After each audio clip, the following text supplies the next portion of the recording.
which is so cringe now, right? To think back on that, it's very fedora tipping kind of atheism in my opinion. So I don't know. I don't like this kind of argument. I guess why I am thinking more about this stuff. I think some of it has to do with this Chick-fil-A. There's something in there. That's right. That's the There's Lord's something chicken, man. in that's the Lord's chicken, and I think why I think religion can be a good thing. In the past, I thought religion was not necessarily a good thing, right? Probably not, right? But now I see its value, and I think that value is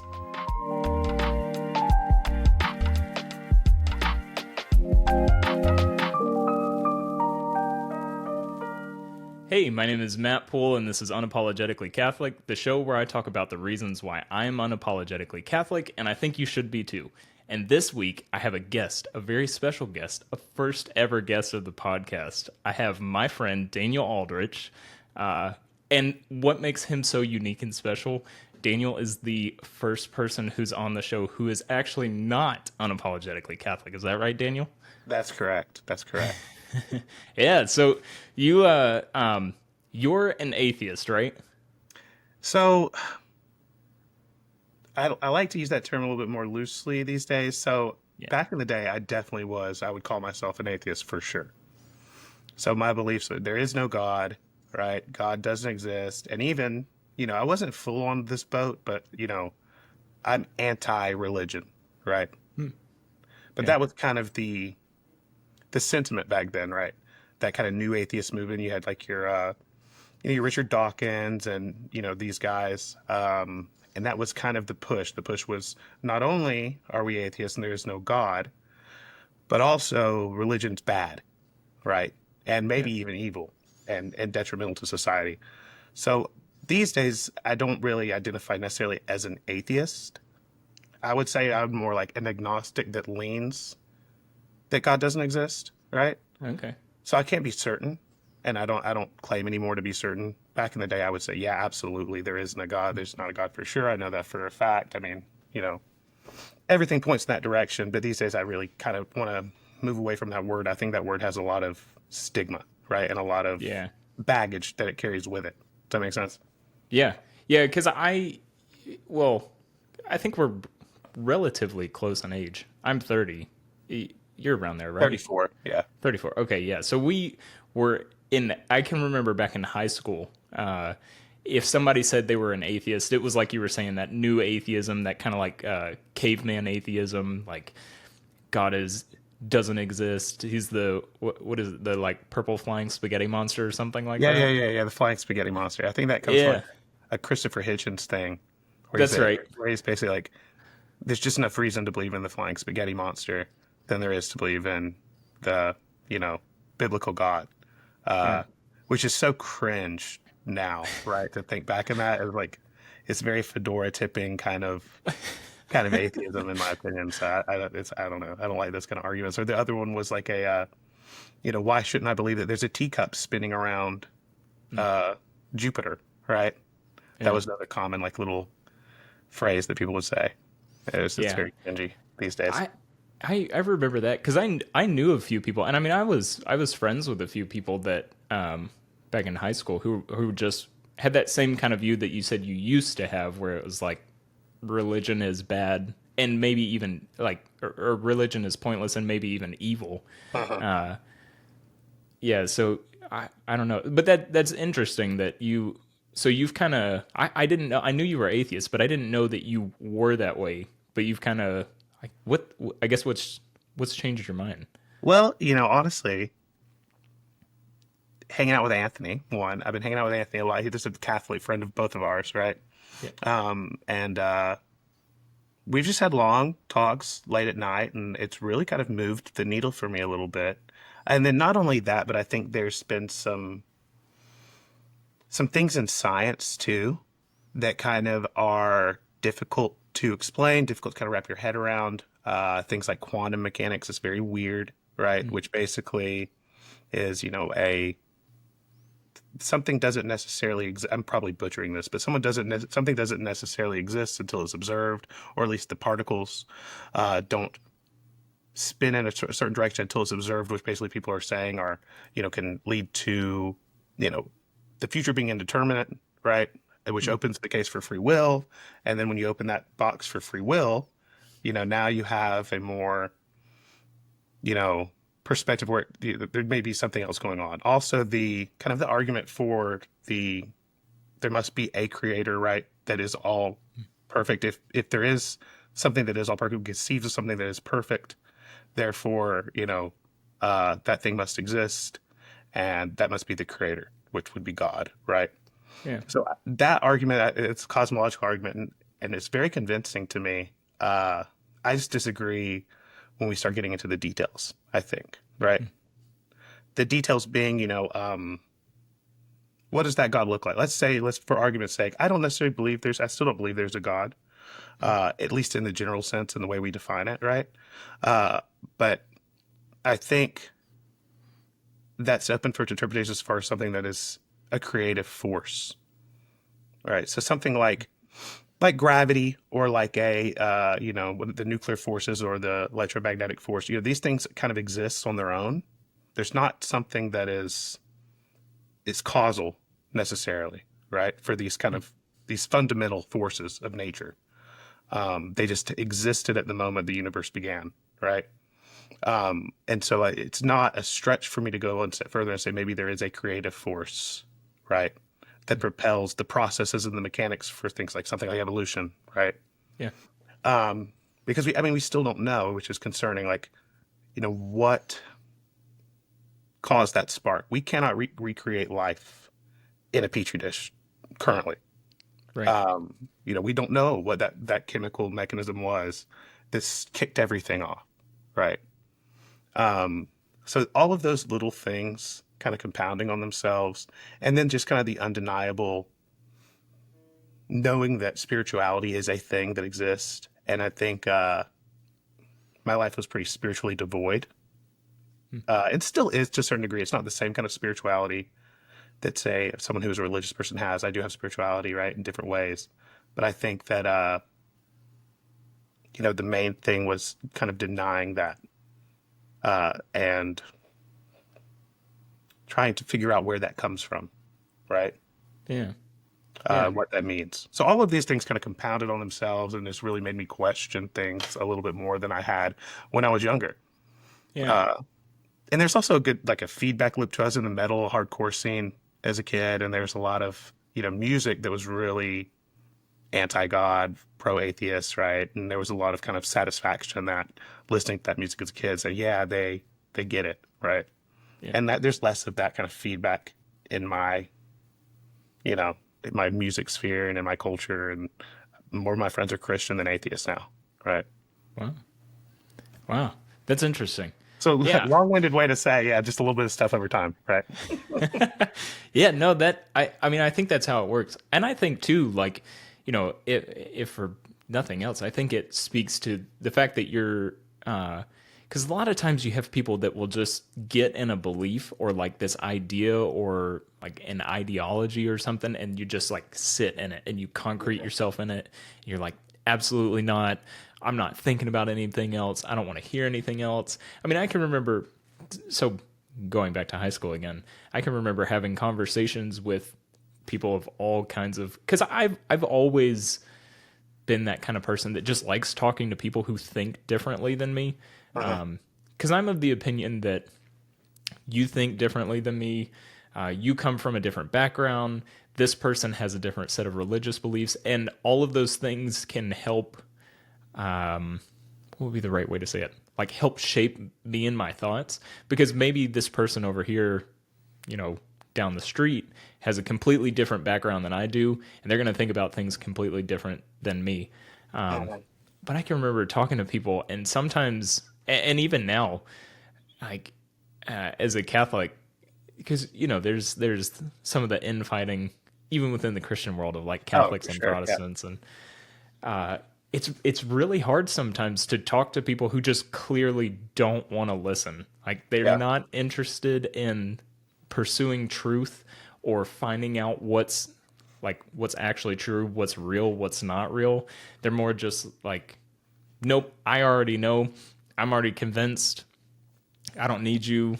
Like, I'm just here to prove you wrong. Right, Uh, exactly. Well, so and that's the thing for me too. If it turns out to be the case, and if evidence presents itself to me that I find really compelling, or I have a spiritual experience that leads me to Catholicism, or leads me to Buddhism, or leads me to whatever, right? I'm open to that. Um, I don't think my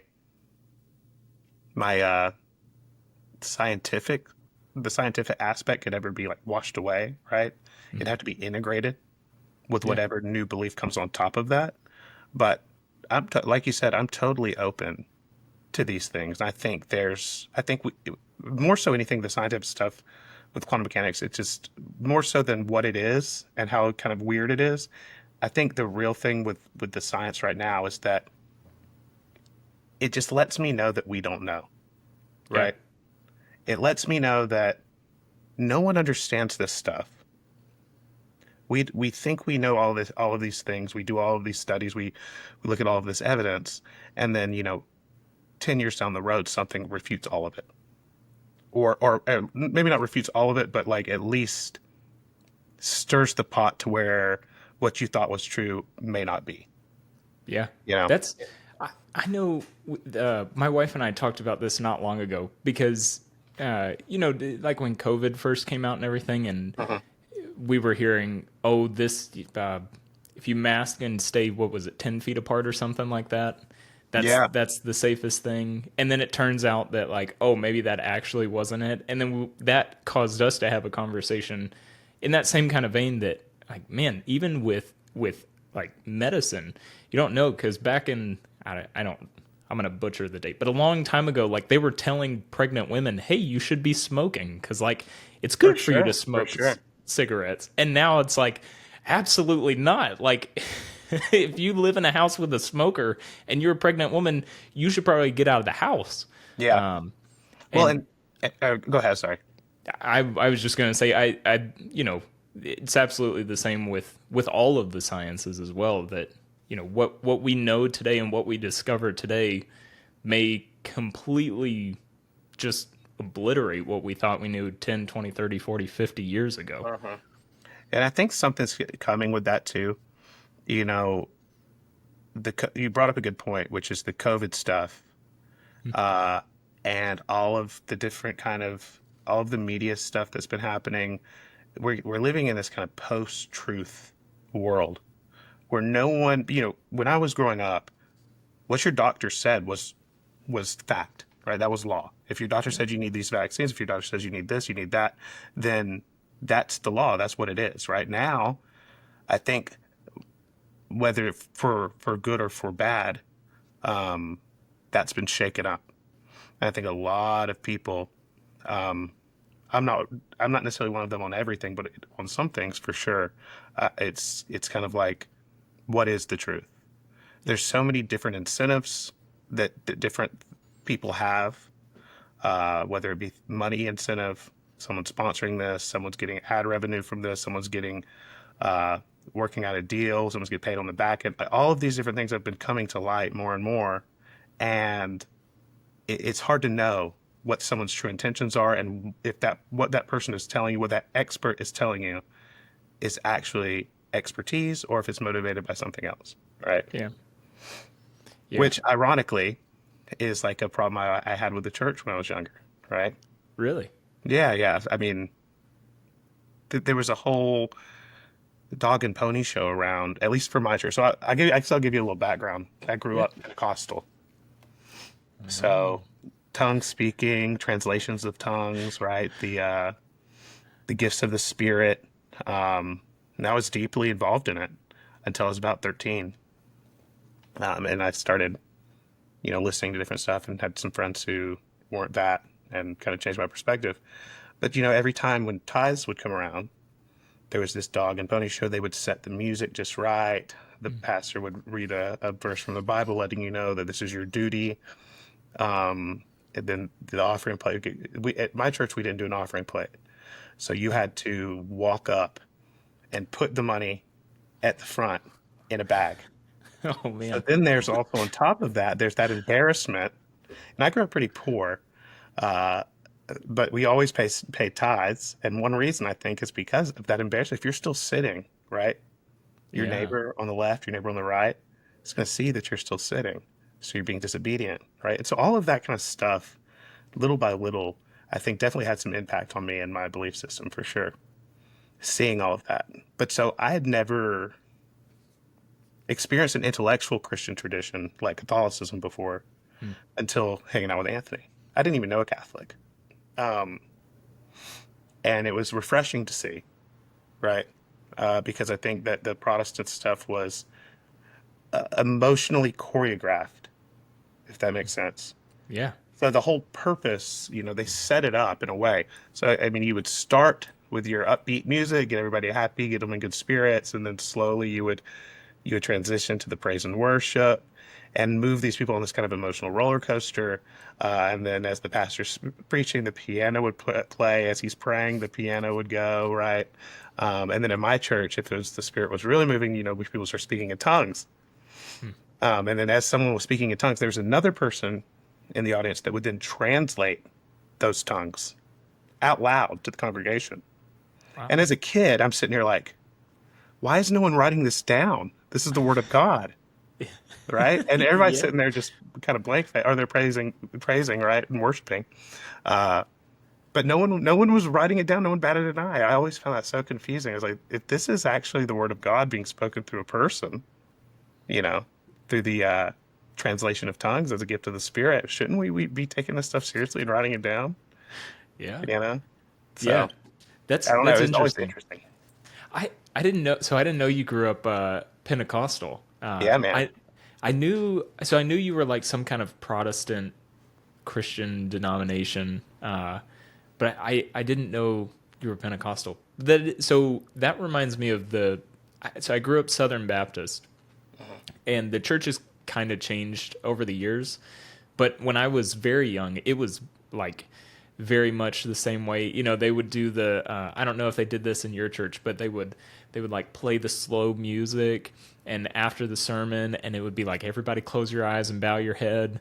If you Hmm. feel that tug on your heart and you feel like the Lord is calling you to get saved, just go ahead and raise your hand. Oh yeah, And there's an altar call every Sunday. okay, yep. So Yeah, we that's did altar calls for sure. okay. So yeah, that's how it was for me growing up as a kid. And it was like, and then I could never bring myself to like open my eyes and peek around and look. But the pastor every week was always like, okay, I see you.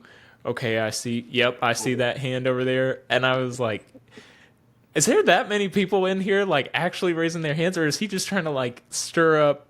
So even, like myself, I had that same kind of it dwindled, as I got older, because the church that I grew up in moved away from that, thankfully. Hmm. But there was a lot of that, just like manipulate the emotional, like, oh, you just gotta feel it. You just gotta, is God moving in your heart? Which, yeah, well, so because I grew up that way, I had this knee jerk reaction to go to the complete opposite, which is that like there's no there's nothing like that. There's no kind of these mystical type experiences. Hmm. None of that exists. All of it's fake. Like none of it's real. Almost.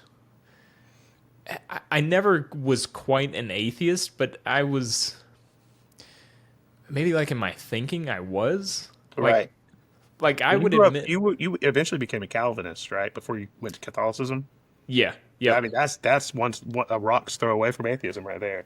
You might as You said well. it, not me. You said it, not me. You might as well. But it's true because I just remember thinking, man, like I believe in God, but it was almost like I believed in like a dead, stagnant God Hmm. that he was alive, but he just didn't. I don't know. It was weird. It was weird because I feel like so I don't think that you can separate the two, right? I don't think that it's all, if God exists, then that means all of these mystical experiences and speaking in tongues like you experienced, and Right. just like it's all about emotion, and the speaking in tongues is always real, and that's all there is to it. I absolutely don't think that that's the case. But I had polar opposite, as a Calvinist, this kind of idea that none of that exists, none of that's real anymore. It's Mhm. only, what's real is what's scientifically observable. Sure. And so, like if I was feeling something, or like I've talked before about, I swear I've had like mystical, like apparitions of saints. Mhm. And I would always just deny it because it was like, well, you can't, like, it's not scientifically provable. Like, I didn't Right. actually see a person. It was your mind is extremely powerful.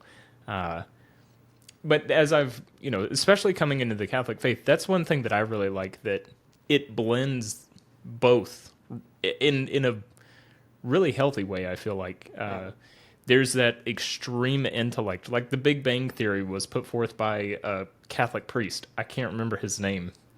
Uh, Say shoot, again, what was the last part you said? The Catholic. What about the Catholic priest? the Big Bang Theory that Oh, was introduced first by a Catholic priest.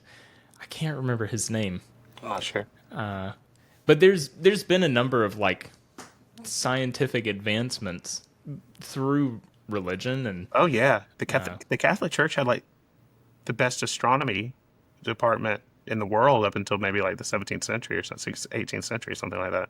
yeah, And even still today, I think they really have a strong like science program there. I could be yeah. wrong. You're the expert, but No, there's a Vatican observatory. I think it's the largest in the world. There's some kind of like claim to it like that, or it's the most high powered telescope, something along those lines. I know I'm butchering this. I'm supposed to be the expert, and here I am like totally butchering it. But yeah, I mean, you. I feel like with Catholicism, you have both. So you have, yes, we can get as deep as you want, and probably even deeper than you would ever want to with like the intellect side of things. But Mhm. we also understand that like you have a heart and you have a soul and you have emotions. And in Right. Catholicism, it's not just give us this emotional feeling or whatever. That might be a part of it, but that's not. It doesn't stop there, right? It bleeds into the intellect as well. Yeah. Funny story. Uh, this is a recent experience of mine.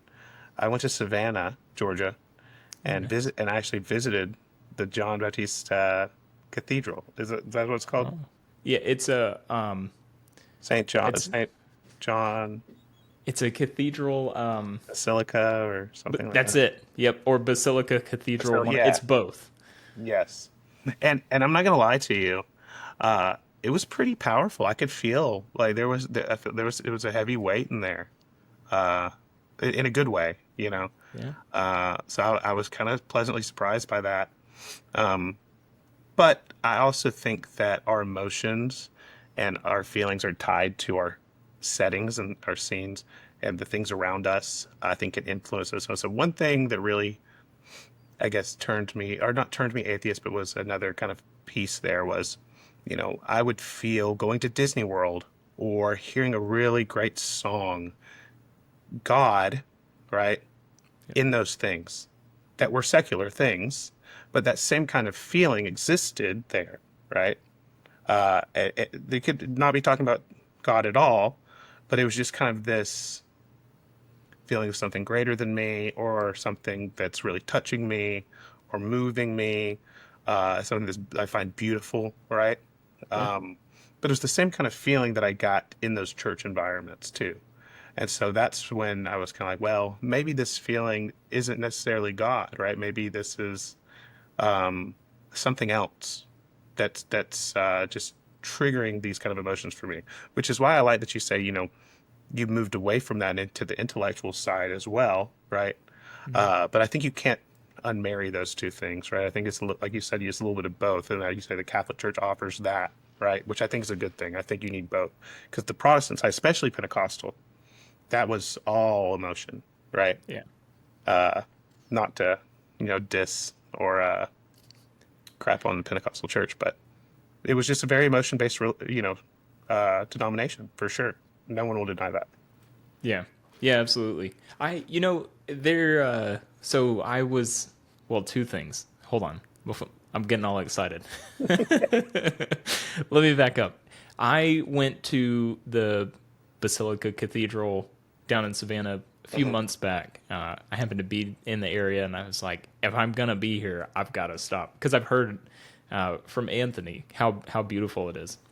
Because I know he used to go pretty often, and I remember like when I walked in. This is one thing. Well, when I walked in, I just was like, "Whoa!" I remember saying something like, "Whoa, man!" I remember as soon as I said it, I thought I didn't even like consciously say that. I just it came out, and it was weird, but I think it speaks to like you said when you walk into these beautiful cathedrals. I think beauty has a part to do with it. Because it helps you to understand the weight of like what you're walking into. Like this place is like there's something different about this than Walmart, you Yeah, know? right. Well, and it's Like also like it's amazing what people are willing to do for God, right? yeah. You got to think like maybe not the Basilica in Savannah, but you talking about like Notre Dame or one of these places. This was in the Middle Ages, right? Yeah. Where these people, it took them, 100 years to finish. Like I don't know if that's the exact timeline, but a long time, right? They didn't put it up like a Bucky's, right, in 2 days. So, I mean, people like grinded it out, and it's just kind of a testament to their belief. It's like they really wanted this more than anything. And I mean, if you look at all of the beautiful monuments in the world, probably 90% of them are devoted to some religion or another, right? Yeah. And to a god of some type. Yeah. I think you were talking about like you kind of got this feeling a little bit when you were going to Disney World or like in these other things. And I had so the I don't know if this is right or not, but it seems right. I could be wrong, but to me, I would. The more I've thought through this, like I went to my daughter's ballet recital. What is today? 2 or 3 days ago, over the weekend. And when I went, I just I had that same kind of because I was watching my daughter, my oldest daughter, like perform ballet, and I know she spent all these long months working at this, trying hard, like trying to improve, and she did a great job. Like her and her little group did great, and I just felt like this emotion of like happiness, Yeah, and man. it was beautiful. You know what I mean? And so, but that wasn't. I mean, there was well, nothing. I think it's more religious than a lot of people actually think it is. So part of my thought process has been like God is not like the most good, but God is goodness itself. Mm. Like, and same thing with beauty. Like, God is not the most beautiful, God is beauty. So even in a non-religious, like you could be like for me watching my oldest daughter do ballet. It was extremely beautiful, and I think because God is the source of goodness and beauty, that like it just I don't know it. It is from that. That's something that emotion points back to God, right? Because Uh-huh. I don't know. Am I making sense? Yeah. No, absolutely. Okay, because I feel like I'm talking in circles a little bit. But this No, it's you're been making perfect sense. You're saying basically what you're saying is that yes, this is a secular thing, but God is good, and so secular things can have God in them, so to speak, because yep, they're good, right? right. Yes, thank you. Yeah. You put that much more clear than I did. But no, I think even uh, these and so not I don't want to sound like a universalist that like is like all religions are just float your way to God, whatever floats your boat is good. But I think within all these separate religions, you have, I mean, there's beautiful aspects to religion because I think there's aspects of truth. It's not like Buddhism is just completely wrong and there's no Right. truth in it at all. But I think that the truth that is there does point back to like the ultimate good, which would be God, right? Right. I don't know. That's something it's funny that you mentioned that because that's something I've thought a lot about lately. Just kind of working through, even in my own mind, trying to Yeah. make sense of One it. of the there is something, there is a Catholic film that makes me feel that way as well. When they go into Hellfire on Hunchback of Notre Dame, that song is Choice. Really moves me. You ever Yeah, seen that? You heard that song about Hellfire? yeah, The yeah. Disney I movie have. Hunchback of Notre Dame? Best Yeah, Disney song ever. it is. But to your But point of, I guess why I'm thinking more about this stuff. I think some of it has to do with this Chick-fil-A. There's something in there. that's right. That's the There's Lord's something chicken, man. in that's the Lord's chicken, and I think they're putting something in this sweet Coke. Moving me along a little bit. Yeah, that's right.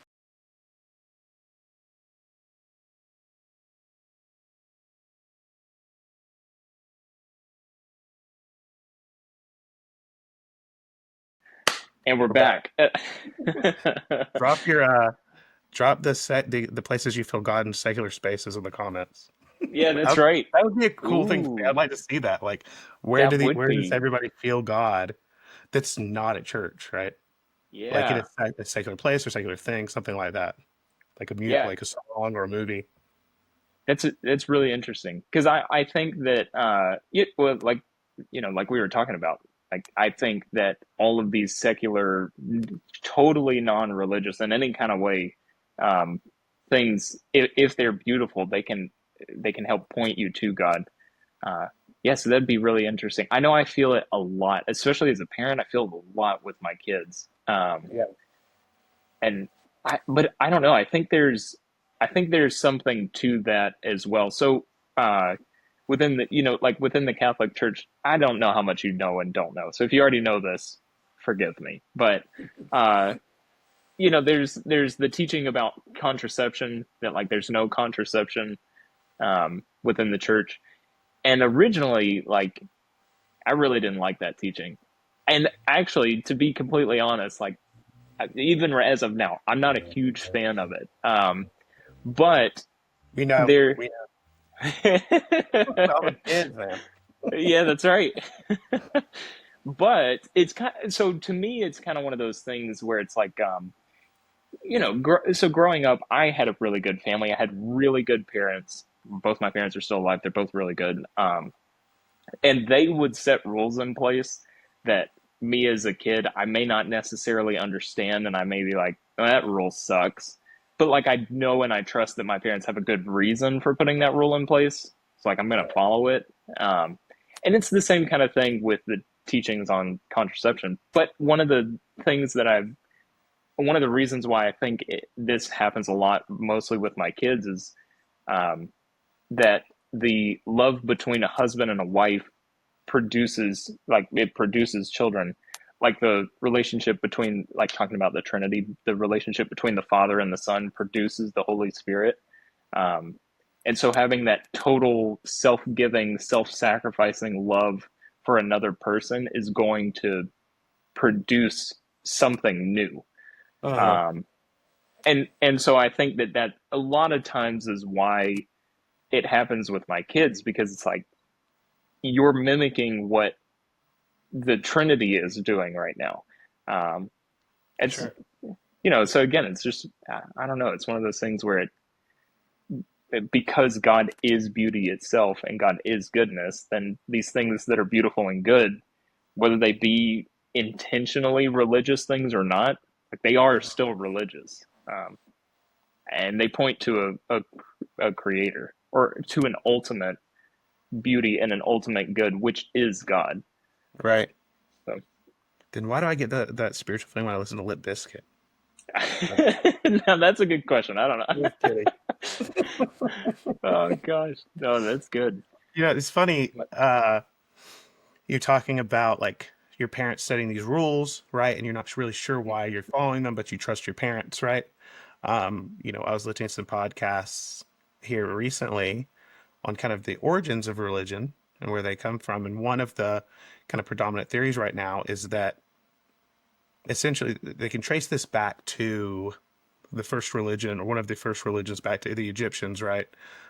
And it all started around the same time that that the government, Egyptian government and pharaoh and monarchy started, and then also to the building of silos. So what would happen in Egypt is uh, they were super reliant on the Nile, right? But the problem is the Nile would flood from time to time and wipe out their crops. There'd be a huge famine, right? Until someone kind of had the bright idea to, hey, maybe we should save up our wheat and put them in silos, right? So, the silos would get filled up, but then over time, people forget what the silos are there for. They don't want to do the extra work. Oh, that famine's old. We don't even remember the famine that happened to my grandpa. There's not going to be another one of those. And then sure enough, another flood happens and all of this. So one of the kind of main reasons religion sprung up to begin with was to give people a reason to do things and obey certain rules that may not seem relevant to them now, right? Uh, so if you don't put the wheat in the silo, then God's going to strike you dead, right? Right. You're disobeying God, and He'll seek His vengeance on you and your family and all this other stuff, right? So as a system of less about control, but more of like just kind of social cohesion and order, right? Because and that's one of the kind of reasons I know we spoke before we got on this about why I think religion can be a good thing. In the past, I thought religion was not necessarily a good thing, right? Probably not, right? But now I see its value, and I think that value is that it provides this kind of rule set for people who would normally just act in their own interests or act in the moment rather than prolonging that gratification or following these rules that will help them in the long run, right? And I think right now we're really void of that. And I think what's happening because of it is people are starting to kind of build their own ethical frameworks, right? That are Yeah. kind of goofy or don't make sense or not attached to anything. They're not connected to anything. You see this a lot with some of the identity stuff that's going on, um, and what is the ethics of that group? It's either social justice or um, you know, individual identity and what that means to you, right? I think it's kind of a surrogate for what religion used to provide and still does, right? But just not for a growing non-believer population. Yeah.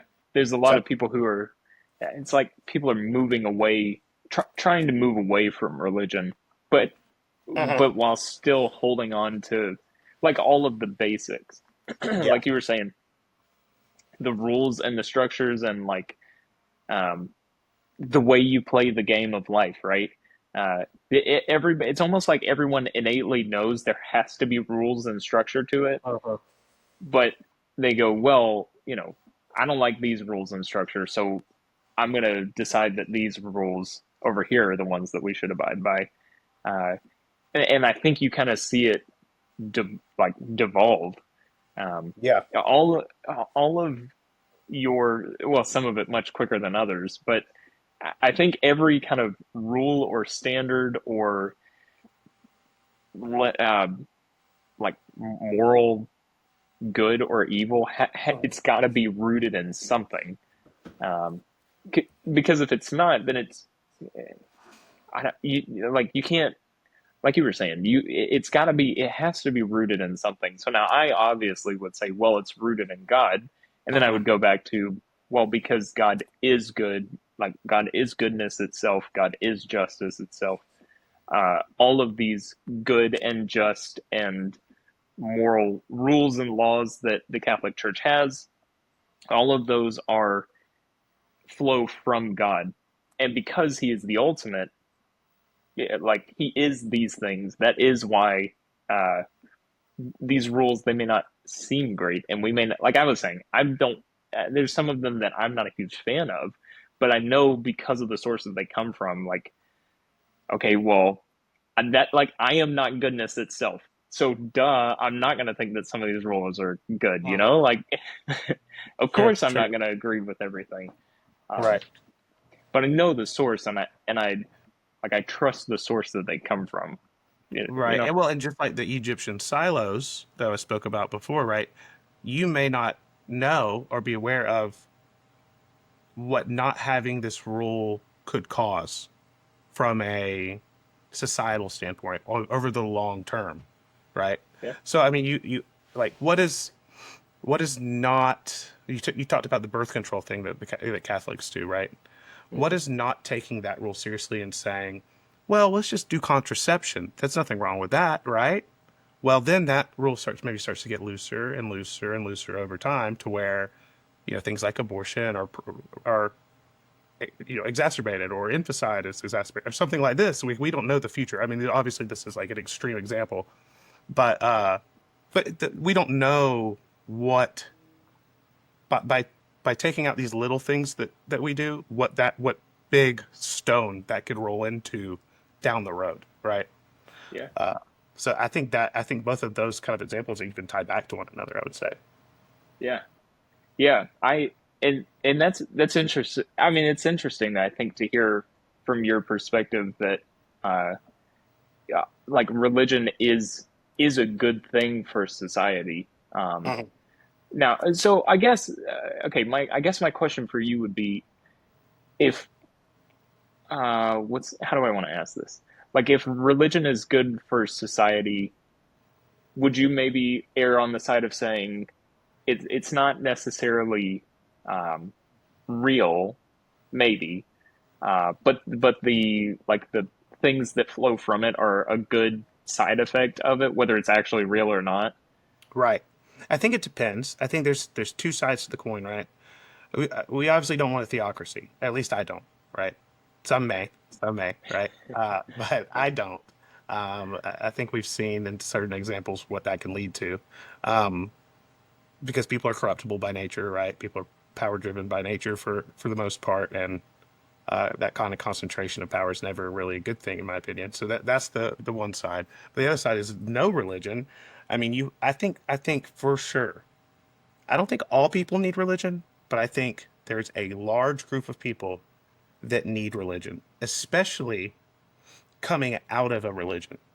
I think especially when you first come out of a religion, you're almost looking to replace it right away. Oh, something's wrong, something's missing. Let me figure this out, right? I never really felt that, but I see it in other people. You know, Yeah. it's not. I don't think it's. I think being a non-believer is for like the faint of heart. I don't want to sound like like, oh, I can be a non-believer, but the rest of the people, they should believe in this fake thing that I don't believe in. Right? I don't want to be like that, but I do think that certain people have an emotional proclivity towards religion, Mm. and they've been in religion maybe their whole lives, and they feel there will be something missing if they were to abandon it Yeah. in their lives, and that can have kind of shockwave repercussions. Um, but yeah, to your point, I think religion ultimately can be a net good. At least some type of religion or spirituality. That How do I phrase this? I guess if you're not used to if you're used to having a meaning to your life and then you don't anymore, that's a shock to your system, I think. Yeah. Uh, unless you know how to deal with that and be able or kind of find your own meaning amongst kind of this kind of existentialist framework that you're working from being a non-believer. So it took me a while to really find my own meaning, and I'm still not really there. I don't think you ever can be, but I don't. I think this is also a problem for religious people too. I think religious people, uh, from time to time, will say, maybe all this is not true. Hmm. Maybe this isn't real, and I've just been lying to myself. And the religious people have an existential crisis in that moment, but the religious person then can say, God, I'm sorry. I should have never, you know, denied you or had doubts, show me a way to, reaffirm my faith, right? Whereas the atheist just has to say, that's the way life is, right? And you have to just kind of find your own path, carve out your own niche, and find what makes you happy and find what your meaning is, and then go pursue that meaning, right? Knowing that there isn't necessarily some overarching plan for you, which I never have liked that anyway. I've always have a little bit of a rebellious streak. So anyone who has a plan for me, I don't like. I have a plan for me. You don't have a Yeah. plan for me. I do, right? Uh, and I think you have to have that. If you're going to be an unbeliever, I think you have to have that kind of mentality. So like I can be self-sustaining, right? And I don't need this thing to satisfy this existential crisis that I'm having, right? Right. Yeah. Well, that's like, I know. So the story of Israel, right? Like they were enslaved by Egypt, and then they were freed, right? And then they're wandering through the desert for a very long time, and but they're so there's a lot of this conversation reminds me of this. And just I keep thinking about this, but um, I think even for religious people who question and who have doubts and who are like, I don't know, like, is any of this real? Because I've gone through all of that, right? Um, but I think it's fine, and sometimes I think it's good, even good for religious, like people like myself, to go through stuff like that. But I always say it depends on what you like. What's your intention behind it? Are you just trying to like question it? Like if you're a teenager, are you just trying to question it because you hate going to church on Sundays with mom and dad, and you just want to be rebellious, like you were saying, you just Right. want to buck the system or something? Or is there genuine like doubt and concern? Um, and then are you trying to seek out, like, okay, is this true? Is Uh-huh. this real? Is this not real? A lot of this happened, well, like with my story of coming from Protestantism to Catholicism, which I know it doesn't seem like a big jump, but the church I grew up in, the Southern Baptist Church, they were very like, if you convert, you're going to hell. So I had this huge black cloud floating over my head, right? Of, like, oh gosh. Oh yeah, my I, my mom doesn't even think Catholics are Christian, man. oh, really? Yeah, yeah. Yeah, so that's the kind of church that I grew up in. But I kept thinking, I just want to figure out what's true. I don't care what it is. I don't care if it's Buddhism, like Hindu, Catholicism, Protestantism, Orthodoxy.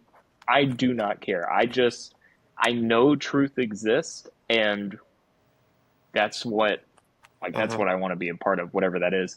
And so for me, I always think of that as like wandering through the desert. So, and then even the people of Israel, they were, while they were wandering, they were complaining, and they were like, man, this manna, this bread from heaven, it's miserable, and it's hot out here, and we're in the wilderness, and like, just send us back to Egypt, because at least in Egypt we had everything that we wanted. Makes sense. We Yeah, like, yeah, sure, we were slaves, but like, we had jewelry, we had fine clothes, we had lots of good food. Just let us go back into slavery in Egypt, man. Um, and so sometimes you can like lose sight of that promised land, like the end goal. And I Uh-huh. think that finding truth is that promised land. So for me, even though I was doubting and questioning and trying to figure things out, and this happens even in small ways, like throughout life. Um, but I think that was a big way for me, where I wandered through the desert for a long time, uh, and I feel like I've like reached the promised land. Um, I don't know. That's Yeah. I think, because sometimes like I'll hear people ask me, "Oh, well, is it okay to doubt? Is it okay to question?" And it's like, yeah, you should, because that doubting and that questioning is going to get you to if you're truly seeking answers and you're truly seeking truth, I think you will get the answers that you're looking for. Um, and then once you do that, you'll be even more like set in, no, you know, I've wandered through the desert and I've made it to this promised land. So like, Right. I know I'm Right. here. You know what I mean? Yeah, yeah, yeah, no doubt. And I want to be clear, I didn't become an atheist because I was rebellious. I'm just rebellious by nature. But the atheism came from like that, what you're talking about, like that truth seeking, right? And what the Yeah. path that led me down was kind of this atheist path, right? Or at least this I definitely don't believe that a person let's I guess we'll say like this, a personal God exists, right? That is involved in the day to days of your life, and is actively engaging with you, um, and so on and so forth, right? I guess there's not any of the religions that really resonate with me in that way. I think to claim to know God and God's nature, I think is a big claim, you know. And so I don't buy it, and it doesn't really resonate with me uh, when I was seeking out these kind of answers, right? Um, I think spirituality is fundamental to human beings, though, right? And I think we evolved that trait for good reason. I don't think we would be the human beings that we are without it. Um, and I think just as I don't think that religion is necessarily correct and good, I also don't think that the lack thereof is correct and good. I think it's like if you're drinking too much water, the solution isn't to stop drinking water, right? It's to drink less or find something in the middle ground that makes sense. Um, so yeah, but my truth seeking led me there. Now because I guess because I had this kind of Protestant upbringing, I didn't have the kind of intellectual rigor that comes from, Catholicism or even something like Episcopalians or Presbyterians, right, who have kind of more of an intellectual kind of leaning. I didn't have much of that, so it's pretty easy to defeat, uh, these the more emotional side of Protestantism.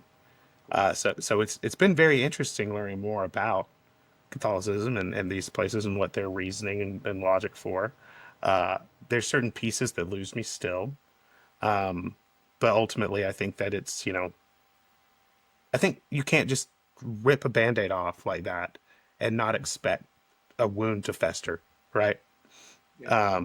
I think you can't just go from being a religious society to a non-religious society overnight. I think you'll ruin your society.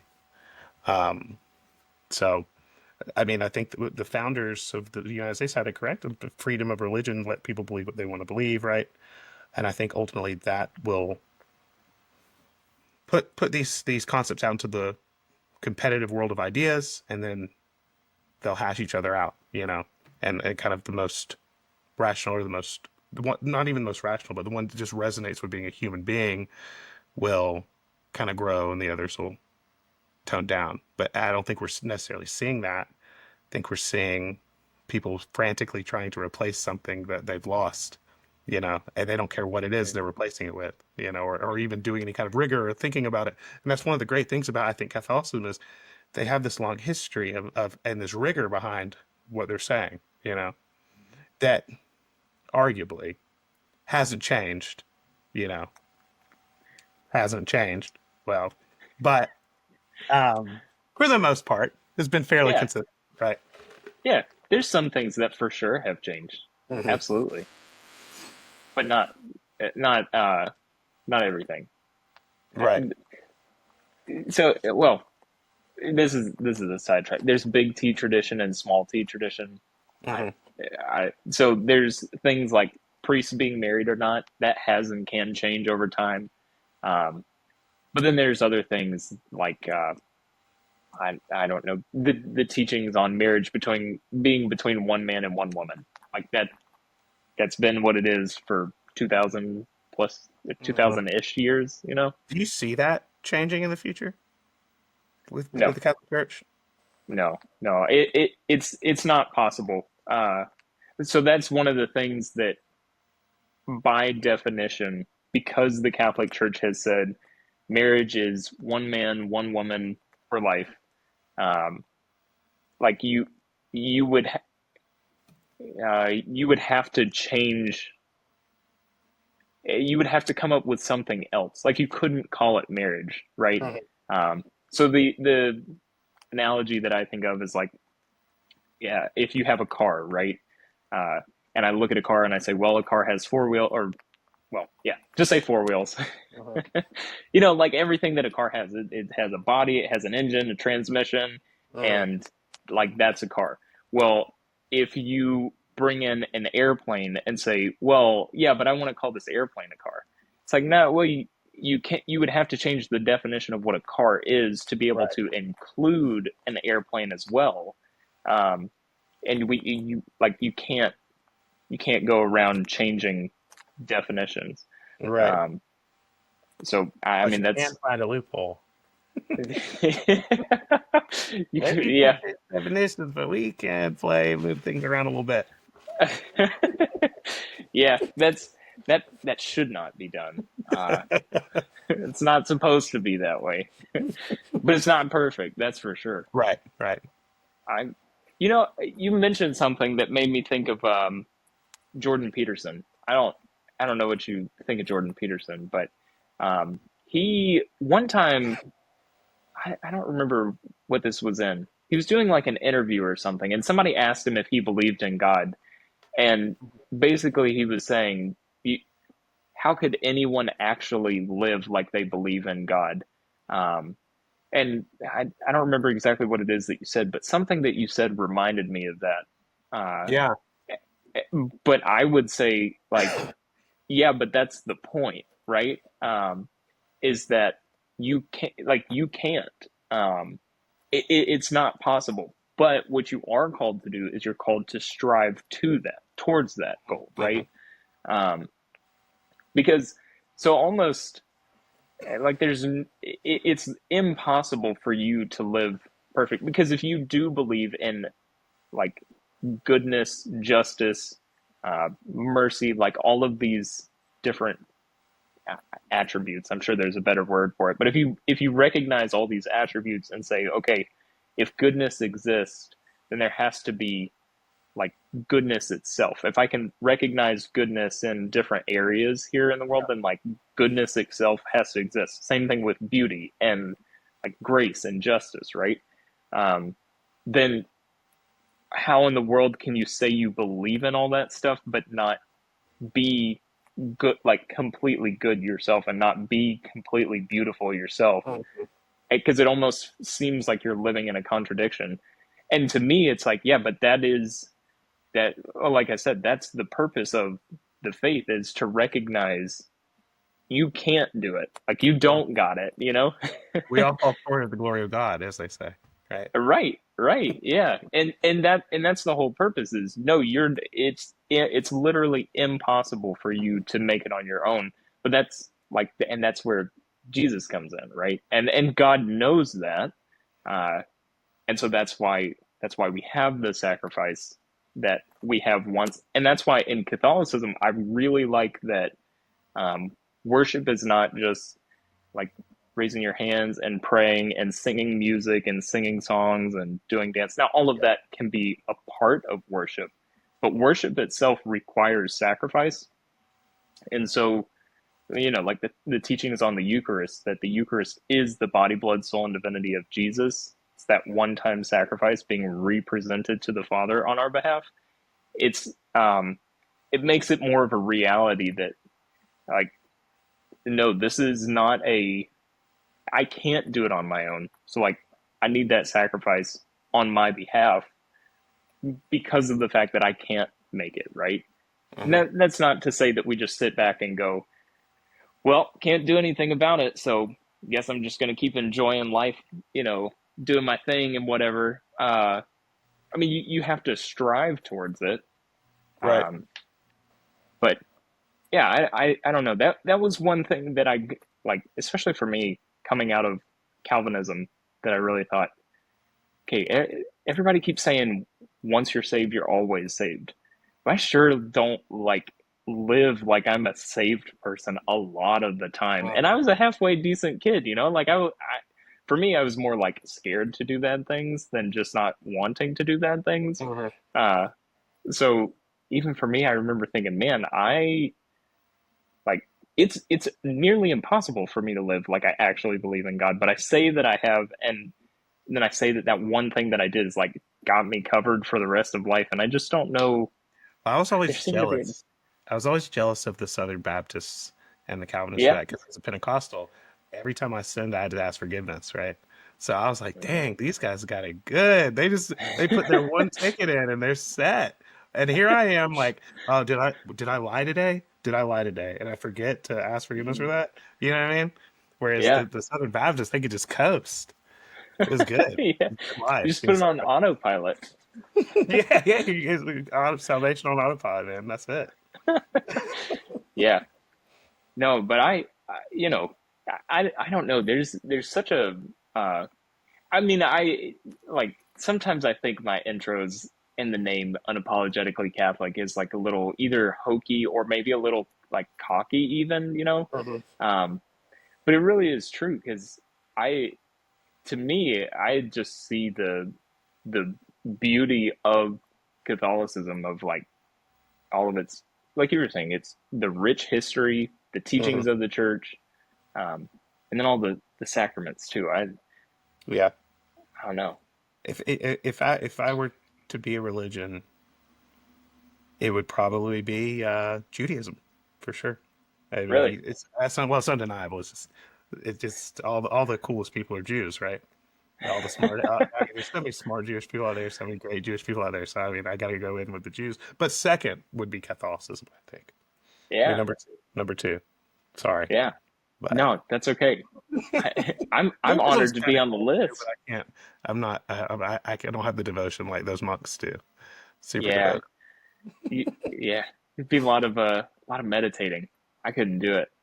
I will say the Catholics, by far, and it's not even close, have the best outfits. I really like clothes. I like fashion a lot, and I'm Okay. very jealous of the cardinal robes and all of the cool Mm, ornate stuff, the incense that you, or what is it, yeah. the smoky stuff that Yeah, you guys do. incense. Yeah, the incense. Very cool, very thematic, if you will. Yeah. That's fun. Yeah. That would be fun. That would be fun. I would enjoy that. But the Orthodox, now, actually, I take that back. The Orthodox may have you guys beat. Those Oh outfits man. are wild. I don't know if you've seen them, but they look great. Yeah. Very. They are, yeah, so that is true. I will say that like the Orthodox, they do it right. That's for Mm. sure. I that's one thing about I'm sorry, I feel like I keep monologuing, but like just talking about like the beauty of Catholicism and stuff is every last detail of the mass has some kind of reason or meaning behind it, Mhm. and a lot of it goes back to like Judaism, at least in the Old Testament. So even down to like the way that the priest holds his hands during the consecration of the Eucharist ties back to something that like the Jews in the Old Testament would do. Yeah. Um, and Well, the it's culture's rich. It's just so rich, such a rich yeah, culture. And I think that is another thing too, like that I feel like we're losing some of. Is just a richness of culture. As things get more kind of as you know big businesses move towards more streamlined things and we have one type of this, one type of that, or even if we have a lot of different versions of it, it's kind of all in the same crappy box, it's just this kind of consumerism is as a culture, right, which is just not as good as as the old stuff, right, from a cultural perspective. It's not as there's I mean there's nowhere else in that's another problem with I think with secularism and atheism is there's no tradition anywhere to be found. If you're not in a religion, there's very, very few places to go for tradition, Yeah. and a kind of a unity, which is why you see some of these people who go to these other things. And growing up, I maybe I found that in metal hardcore music even, right? That could have been a surrogate for me. Um, and I think that it's really sparse options for a secular atheist person who is seeking culture or seeking tradition, right? Yeah. Yeah. That's true. I and it seems like because I know in that metal slash hardcore scene, maybe not as much. Yeah, I don't know. Maybe it still is that way. That does seem to be like that is where the atheists more seem to congregate and like find uh, some sort of culture. Um, Yeah, yeah. There's definitely a certain group of them for sure that go there. Others go into to do like political stuff, become their culture, mm, right? yeah, Um, there's a bunch of subculture, or like there's a lot of anime people, and these are non-believers, right? yeah, Who are into that kind of stuff. If you go to it's funny. It's funny if you go to a pretty much any subculture, you'll find probably a disproportionate amount of non-believers in that subculture than you will believers, right? yeah, It's interesting to think. I never thought about that before. But every kind of subculture I've gone to or visited or played some kind of little part in, there was a disproportionate amount of non-believers in these places. And I think because they're thirsty for that, right? If they're thirsty for that culture, tradition, some kind of uh, group of people that's the other, I think, really powerful thing about religion is just a group of people who share a belief system that ties them all together. You meet friends, and there's some like semblance of cultural responsibility. So even as a person who's non-religious, I would trust a religious person more than I would trust a non-religious person. And maybe that's irrational of me to say, right? But I know that these religious groups have these systems that they follow, right? right, And by and large are more reliable or more, you know, convicted, I think is the word that I'm looking mm, for. Like if I would trust someone let's say I'm doing a business deal with someone. If they're not religious, that would be kind of almost a red flag for me, even as a non-religious person myself, right? Because I would feel like maybe they wouldn't have any conviction to honor the deal, right? right, So, and that's something else that is a super useful thing as to like kind of the origins of religion and why that may have sprung up. Uh, if you can't trade and you can't trust someone in trade, uh, you're not going to do much with your society, right? yeah, Society and economies are built on those things, um, and without it, you're kind of screwed as a yeah, society. So it just makes sense that the societies that had a really fleshed out religion, like the Egyptians, right, like the Babylonians, like all of these early civilizations, the Greeks, the Romans. Um, it just makes sense that they all had really fleshed out religions. yeah, yeah. That's interesting. It's like this stuff is ingrained into your being. Like we've been talking about this whole time. Like you see beauty and it makes you feel some kind of way. It draws you some kind of way. Yeah. Um, you're seeking some kind of like tradition or culture or community with like somebody. Um, I, I don't know. It's like I don't know. It's like we're built with that stuff. I think it's evolved. I think it's like language, right?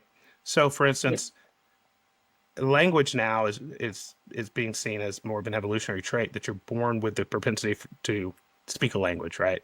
It's not something you're necessarily taught. Yes, you're taught your language, but your brain's evolved to seek out and to create a language, right? And religion, I think, is a lot like that. So we're raised in the United States, so we speak English, right? We're raised in the United States, so most of us are Christian for the most part, right? You're raised in China, you speak Mandarin, right? You're raised in China, you're probably a Buddhist or something along those lines, or now maybe an atheist, right? But I think religion is a lot like language in that way. I think there's something ingrained in us towards it, right? Like we want it, we seek it out. But the way it manifests itself, like a lot of evolutionary things, uh, it manifests itself in different ways given the environment that you're in. Um, and we're finding out, scientists are finding out that that's how really evolution works. It's like there's certain genes that exist for certain things, but they're not turned on, or they're turned on in different ways based on the environment that you're living in, right? Um, you know, like for instance, I guess diabetes has never really been a problem until the modern world where we're consuming crazy amount of calories, right? But our environment is bringing that. So when someone says, "Oh yeah, you're genetically disposed, more likely to be diabetic," right? Well, no one was more likely to be diabetic in the year 1000, right? Because the Right. diets and all these things. But that environmental impact on you triggered those genes to turn on based off the environment that you're in. So I think that's a lot about how religion works. Like I was talking about with language, is that the culture that you're in, you're probably going to manifest some type of religion just from that's what it is to be human. I think to be human is to be spiritual and to be religious, right? Right. And I was listening to Brett Weinstein actually debate Tucker Carlson not too long ago. If you haven't watched that video, it's pretty interesting. Um, but Brett Weinstein's talking about it. He's an evolutionary biologist. He's talking to Tucker Carlson about this, and he's basically saying, look, our brain, our conscious part of our brain, is so new. The majority of our brain is old, like animal brain. So most of everything in your brain is subconscious or unconscious. So you don't it never comes to your consciousness. So what he's talking about is that like our intuition, that's that's real, and that biologists don't, the materialists don't focus on that intuition enough, because that's your old brain kind of talking to you and trying to tell you something without it being like front and center in your consciousness, right? Yeah. And I think that's a lot what spirituality is like, or maybe getting to some divine revelation, so to speak, is that it's kind of a mixture of your intuition telling you something, right? And you're taking that and hearing it as and trying to decipher what this means, and you place God onto it, right? Or you place the divine or the spiritual aspect onto that thing that's really just kind of your intuition talking, or your gut, right, speaking to you. Because when I was religious, I heard God speak to me, right? What that means, it's not, obviously it's not God sitting here having a conversation with you, right? But it's that feeling of something moving, right, or something just coming to you out of nowhere. Uh, Mm-hmm. a divine revelation, or something, or you pray about something, you're really concentrating on it, maybe you have a dream about it that night, right, with an answer. A lot of that stuff is from your subconscious or your unconscious giving you that kind of feedback. And I think our religious folks will place that on, as God, right, engaging with you. Um, or it could be God, who knows? I don't know. Yeah. But that's I, just kind of a I, secular interpretation of that. yeah. My opinion, I mean, so, okay, I'm just for fair warning, I'm no expert in this area. So all of this is just like total guesstimation. But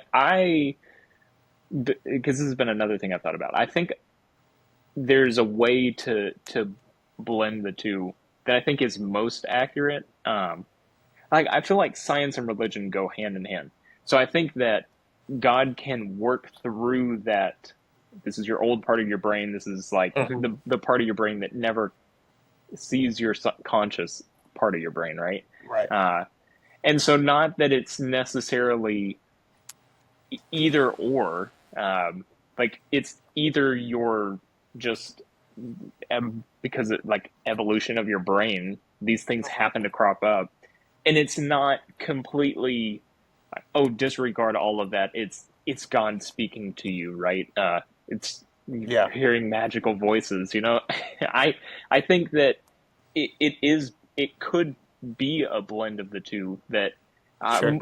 much like the Big Bang, right? The Big Bang theory. I know, like if there is something, because the hardest part to explain that I as far as I know, still there's no explanation for is like what put the thing there, Right. right? To start everything and like how did that get there? Um, and so then like obviously I would say, well, because I believe in the Big Bang theory, and I would say, yeah, well, okay, but there is a ultimate, like, highest, greatest, like, Yeah. there has to be goodness itself that existed, Right. before everything else, and that goodness itself is God, and that is who placed the spec there, that then used science and like all the laws of Yeah. logic and physics and all these other rules that I don't know anything about. He worked through those things because Mm. he is the creator of all of those things. And so Right. I think in the same way, at least for me, you know, yeah, I think it's totally right that I have parts of my brain that just are because, you know, I don't know. I'm here however many millions of years of other human beings who've come before me. Uh, Right. and so there's, yeah, I think that's accurate. But I think that in the same way that like God worked through the Big Bang Theory to create everything that we can see and experience, Uh-huh. so too he does the same with like us as individuals. I That's exactly the point I was just about to make. So like we're right on the same page. So yeah, I think if God exists, I think God exists, and the way he works is through natural processes, right? mm, And I think there's even probably some biblical evidence of that. I mean, when God does things, most of the time in the Bible, not all the time, like there's the Sodom and Gomorrah cases and things like that, but most of the time, yeah, God is working through either people or sometimes even animals or other objects in the physical world. The burning bush, it's a physical yeah, object that God is working through, right? Moses didn't just see God, right? He saw a burning bush. You know, God didn't, grab Jonah in his hands. He sent a whale, right, that swallowed yeah, Jonah, right? So he works through the natural world, and I think that's biblical, right? Um, and I think it's impossible to deny. I think as we learn more and science gets better and we uncover more, natural truths, I think you either have to deny those natural truths or you have to integrate those natural truths into your belief system. Right. yeah, yeah. I think too. Uh, and I do absolutely believe in like the supernatural as well. Meh. I think sometimes people are too quick to jump to like, oh, it's just supernatural. Oh, it's just a supernatural. Yeah. Um, I I don't know. I think for me, it almost seems like the more we learn and the more we discover about the natural, the more it kind of points to the reality of the supernatural. Maybe it's the right way to Yeah. put it. Um, where there are things that are beyond us, or things that like we can't explain. Science Hmm. can't explain. Like free will, right? Like how I don't know, or maybe even emotion. Some of the or like why we feel certain emotions with certain things. I don't know. Yeah. Well, this is I another. definitely Oh, go ahead.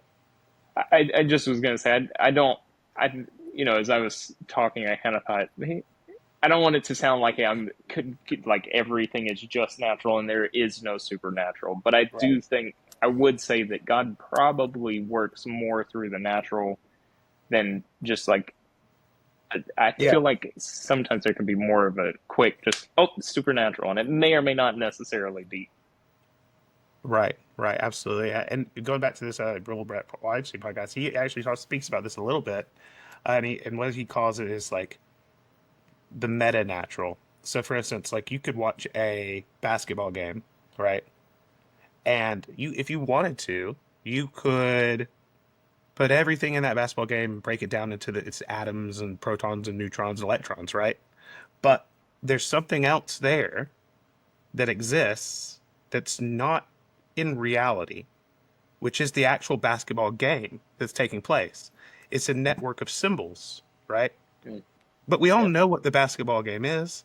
We all feel that excitement when someone does this thing. Now, if you were to totally step back and look at something just natural, it's like, yes, this person vertically jumped from 4 feet and placed this ball into this quadrant, right? You could talk about it like that if you wanted to, but you're missing something still, right? Yeah. Which is, what is the basketball game, you know? And what does that mean from like a symbolic place? Uh, and I think when we start talking about stuff like that, I think that's where we're getting close to what spirituality even is, you know? And I think even spiritual things, if you really, if you paused God and said, "Hang on, God, let me look at this miracle that you did," and you analyze the miracle, I feel like you would probably be able to make some natural assumptions about it, right? Oh yes, when he healed this man's blindness, his the you know the cells in his eyes started to grow more cells and regenerate and all this, right? And you could point to something natural that's happening during the miracle that's taking place, right? But I think to do that is missing the point. Uh, and that's what I think, like, if you were to overanalyze the basketball game would be, okay, yeah, I get that. Cool. I know the trajectory of the ball and its angle and its arch, right? And its velocity. But what about the game itself, and what does all of this mean, right? Yeah. Uh, I think there's a lot that, and that's what I'm missing. That's what I really want, you know, uh, from religion. If I were to, you know, move towards that direction in my life, that's the thing that would draw me in the most, would be that the symbolic world, right? Mm. And the excitement that comes from that, and the community, and all of these other things that come from that. Yeah. So sometimes you just kind of almost have to like put like the objectiveness of something, or the truthiness of something, if you will, like on the back burner, and just Mm. Yeah. experience the thing, right? Uh, or you'll miss something. And Yeah. I think science and materialism has really missed something there, for a long, long time. By trying to break everything down to its smallest little part, you miss that the whole that those things build is something else, right? That Yeah. maybe isn't, you know, as clean as you want it to be. Yeah. That's really good. There's I think it was Saint Thomas Aquinas on the teaching of the Eucharist, because the Eucharist, I think that's a prime example. That's Yeah. wildly hard to logically make sense of. Like, you mean to tell me that somebody takes a cracker and a cup of wine, and Uh-huh. somehow it turns into like the eternal God who existed for all of eternity, Right, right, and then like I eat it and drink it, and like, what? right. Like, and so Saint Thomas Aquinas, I think it was him, is coined with the phrase "Lord, I believe, help my unbelief." Uh, it kind of I think it's speaking to that, like, okay, the you may not logically get it, it may not scientifically make sense, Uh-huh. but is it real or not? Is Right. it true or not? Because just because, well, like we were talking about earlier, uh, it, what we learned today could completely contradict in science what we learned 50, 100 years ago. For sure. Um, For sure. so it's sometimes it's okay that you can't have it logically figured out. Sometimes it's okay that you can't scientifically have it Uh-huh. figured out. Is it true or is it not true? Right. So Well, and yeah, I mean, I think for the past 200 years, we've defined truth as anything that's measurable, right? mm, Can we measure this? Can we, repeat this experiment that we do? Which is very valuable and has provided us with a lot of great technologies and understanding about the world. But there's a layer of reality that's just gone untouched, and not really delved into as deeply as it could, because at the end of the day, I think people have tried to kind of build a system for this kind of stuff, and they just never work really well. Um, at the end of the day, I don't think it's meant to be measured. You know, I think it's just something about being a human and how we interpret the world and the symbols that we make and the relationships that we make and the way these things make us feel and the way kind of our own subjective experience, um, how we make sense of being alive and being human, right? That isn't measurable. That can't be necessarily defined by science or defined by materialism, and it's just something else. But it doesn't make it any less valuable. Honestly, what's more fun? Learning about the trajectory of a ball or watching the basketball game, right? What feels more like being a human, Yeah. Uh, I don't know. Something Yeah. to think about, I guess. That Eucharist example was a great example on your part for like the Catholic version of what I was talking about. I mean, that's perfect. Yeah. Yeah. Awesome. Well, thanks, dude. Yeah, I man. really appreciate you being on. I will say, every time we have a conversation, I really enjoy it, and I don't know, I'm still on a pursuit of truth, and I feel like you genuinely are too. And Yeah, so no doubt. I love having conversations with people who like that's what I want to do. I want to figure out what the truth is and then follow that. So Let's get to 50K views and then we'll do part two. that's We right. 50K. It's 50K, and then we'll go even harder. We'll get even tougher. Yeah, The tough yeah, questions. yeah. That's right. We'll have some people send in Oh, some that would be really so fun. that would be. If we Got got to people do to send that. in questions for like okay, Catholic and I think people would love that. I would We love got to it. do it. We have to do it. Yeah, man. Or even bring anybody like bring in a caller. That's right. Have it. Next time we'll actually do it live. Go Well, you live. know. Holy crap, that would be awesome. I know we went live, dude. When we went live, I sent it to my group chat because like, oh damn, we're actually doing this live. And Yeah. they're like, and then you took it down, and someone in my group just said, "Wow, another Catholic cover up. What's he hiding?" Of course. Trying to hide behind clever editing and So let's mm-mm-mm. let's beat the naysayers and go live, baby. That's right. That's right. Let's do it. We'll have to do it again soon. Yeah, man, no doubt. It was a lot of fun.